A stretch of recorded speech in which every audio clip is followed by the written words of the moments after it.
देखिए, food delivery app लगातार धीरे-धीरे बहुत ज़्यादा लोगों की ज़रूरत की ऐप बनते जा रहे हैं। लोग तुरंत फ़ोन निकालते हैं, ऑर्डर करते हैं और आपके पास जो भी आपको चाहिए वो आपको हासिल हो जाता है विदिन 10 मिनट्स, 15 मिनट्स। लेकिन ये इतनी ज़्यादा आदत बन जाए, रोज़ का खाना ही आदत बन जाए, अब इसके ऊपर ये तमाम जो ऐप्स हैं, जो कंपनीज़ हैं, वो काम कर रही हैं।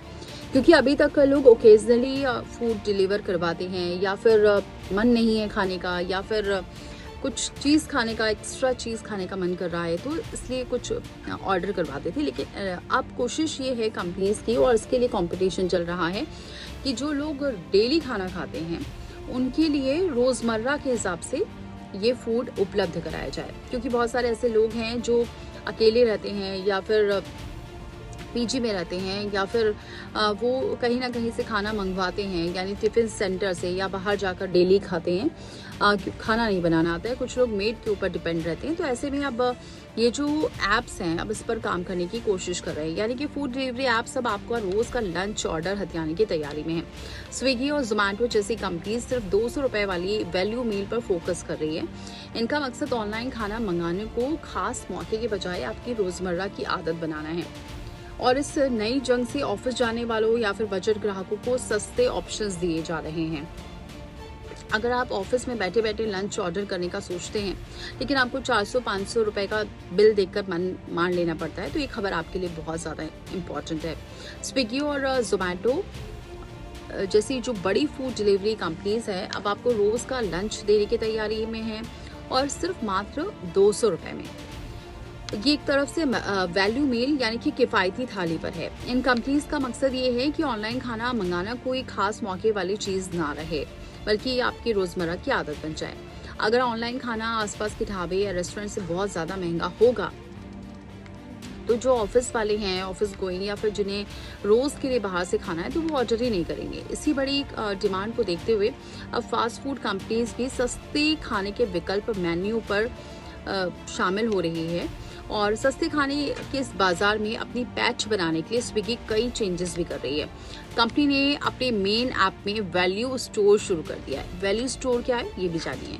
ये तो एक ऐप रही, इसके अलावा कम बजट वाले ग्राहकों के लिए टोइंग नाम का भी एक अलग ऐप भी टेस्ट किया जा रहा है। स्विगी के सीईओ श्रीहर्ष मजेठी का साफ कहना है कि अब फूड डिलीवरी की अगली ग्रोथ महंगे ऑर्डर से नहीं बल्कि किफायती दामों वाले खाने से ही आएगी। हालांकि स्विगी के सारे जो प्रोग्राम वो सफल नहीं रहे हैं। पर्याप्त जितनी डिमांड मिलने पर उन्हें स्नैक प्लेटफॉर्म बंद करना पड़ा है और इसकी वजह से अभी सिर्फ ये ट्रायल किया जा रहा है क्या ये सक्सेसफुल हो पाता है या नहीं। हालांकि लोगों की डिमांड सबसे ज़्यादा यही है, लेकिन क्योंकि क्लाउड किचन्स भी आ चुके हैं, लोगों को जो डिमांड होती है वो तुरंत मिल जाती है। क्योंकि क्लाउड किचन ऐसा होता है कि उसमें जो लोग होते हैं वो अपने घर पर खाना बनाते हैं और क्लाउड किचन से जुड़े रहते हैं। जैसे ही ऑर्डर आएगा क्लाउड किचन वाले आपके टेस्ट के हिसाब से, आपके मूड के हिसाब से, हो सकता है वो घर का खाना भी काफ़ी ज़्यादा रहता है उसका टेस्ट, तो वो आपको तुरंत मिल सकता है। लेकिन इसके और वो भी कम दाम में। लेकिन जोमेटो और स्विगी का ये सोचना है कि जिससे कि अच्छा खाना मिल सके और किसी और जगह ना जाना पड़े। तो दूसरी तरफ जोमेटो का फिलहाल कोई अलग सस्ता ऐप लाने का इरादा तो नहीं है। कंपनी का मानना यह है ऐसे मॉडल से ग्राहकों या फिर रेस्टोरेंट की कौन सी समस्या सुलझेगी ये अब साफ नहीं है। जोमेटो सभी ग्राहकों से एक जैसे प्लेटफॉर्म फीस लेता है, लेकिन वो उन इलाकों में खास डिस्काउंट दे रहे हैं जहां ज़्यादा डिमांड आने की उम्मीद है। इसके अलावा जोमेटो का बिस्ट्रो मॉडल भी अभी शुरुआती दौर में ही है। नए खिलाड़ी भी आजमा रहे हैं अलग दांव।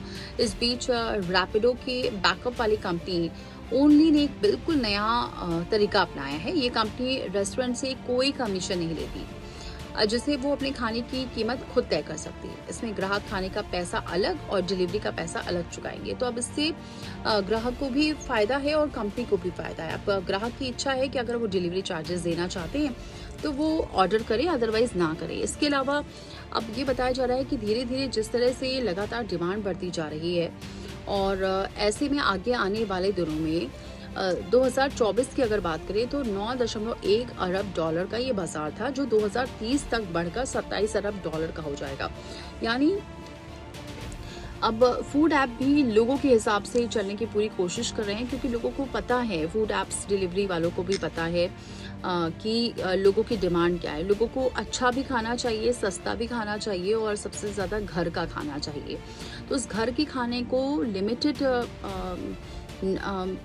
पैसे में, कम पैसे में ही घर बैठे रहें और जहाँ भी बैठे रहें, ऑफिस हो या कहीं पर भी इजीली अवेलेबल हो जाए और ज़्यादा दूर जाना भी ना पड़े।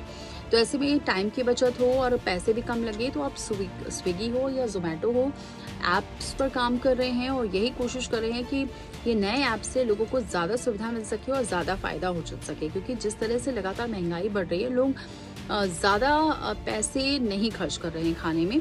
रेस्टोरेंट पे जाकर खा सकते हैं, लेकिन ऑनलाइन डिलीवरी का जो धीरे धीरे क्रेज़ है वो शायद कम ना हो जाए। इसीलिए अब घर का खाना और सस्ता खाना हो, इसी को लेकर ये तमाम ऐप्स लाने की कोशिश में अब फूड डिलीवरी जितने ऐप्स हैं, कंपनीज हैं, वो उस पर काम कर रही है। आगे आने वाले दिनों में देखना होगा कि क्या वाकई इसका फ़ायदा मिलता है लोगों को। लोग घर में जो खाना खाते हैं, सस्ते में खाना खाना चाहते हैं, ऑफिस गोइंग, कॉलेज गोइंग, वो इस पर डिपेंड होते हैं या नहीं, देखने वाली बात होगी।